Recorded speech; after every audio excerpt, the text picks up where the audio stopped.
even if you look back to our medical school education, we do not really get a great education on what happens throughout the month of women's menstrual cycles. Like we get a basic understanding, but then when you go and talk about, like birth control options, it's basically like, quote unquote for birth control and it's, pills or it's implants or it's an IUD.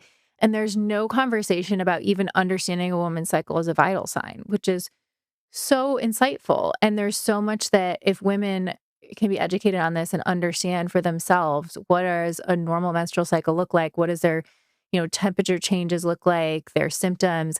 Then they can start to identify when things are out of balance early, and you can start to really diagnose underlying causes like PCOS or endometriosis or, other things. And so in the conventional system, it's basically like, okay, you have this symptom, we're going to put you on a birth control pill to basically override your normal hormones and just put you on this kind of artificial cycle.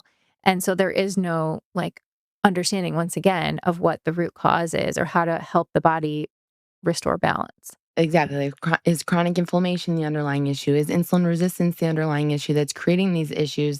And then 10 years later, you go off of birth control because you're getting ready to have a family. And then you can't get pregnant Hmm. because you still have the underlying chronic inflammation or insulin Right. resistance that was never addressed. And then you're struggling with infertility. And it's like that's the first time in your life that you're actually aware that there are so many issues that have been ignored and like swept underneath the rug. Totally. Not to mention the, the side effects that you've picked up from being on a birth control pill for so many years.